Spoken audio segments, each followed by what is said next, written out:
It's always smart, especially in larger countries, to check the weather statistics for different parts of that country, because it may happen that in north of Thailand they have completely different weather than in south of Thailand.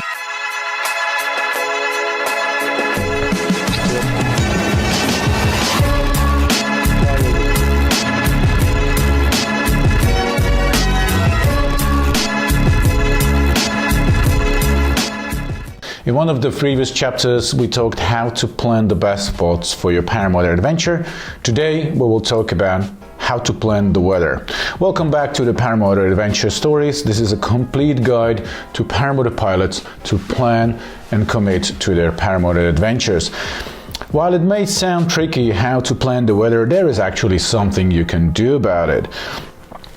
Once you decided which country you want to see and visit, where you want to do your adventure, you should really pay attention to pick the best time of the year to visit that. This time I will show you in two cases, Iceland and New Zealand. So the story number one, how we planned the Iceland trip, 4 years ago.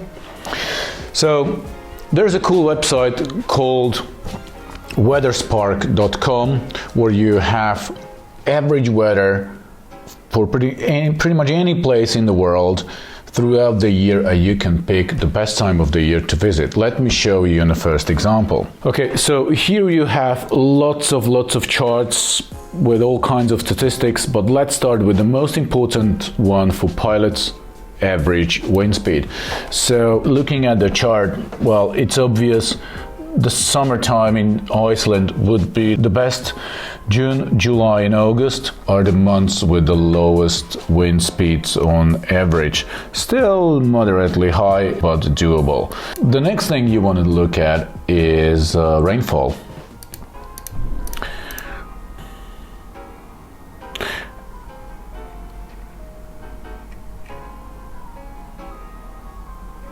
So, two great charts. That is average monthly rainfall. Again, looks like June is the ideal, eventually May or July. In August it already starts to rise, so that narrowed our window a little bit more closer to July and not to August. Third, daily chance of rainfall. The lowest you have roughly 30% chance of raining, 70% chance of not raining in Iceland.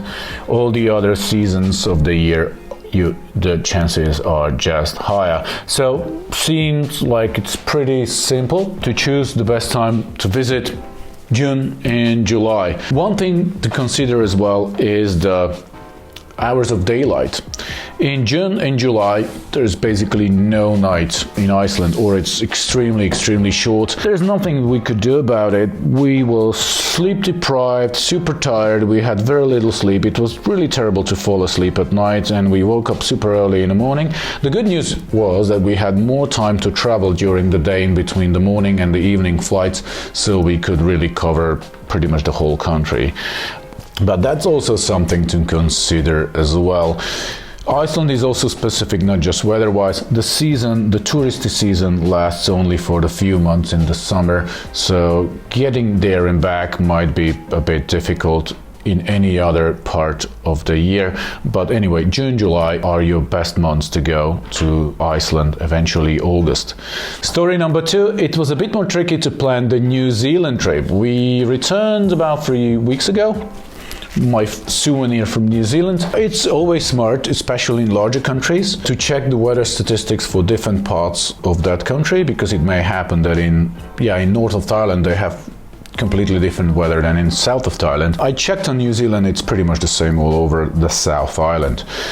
This Queenstown, center of South Island, right in the center of the big mountains that we really wanted to fly.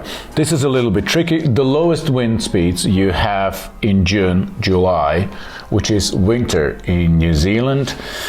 Not ideal for us because it was colliding with our other trips, but based on average wind speed only, June, July would be the best months to visit New Zealand. Let's look at the rainfall.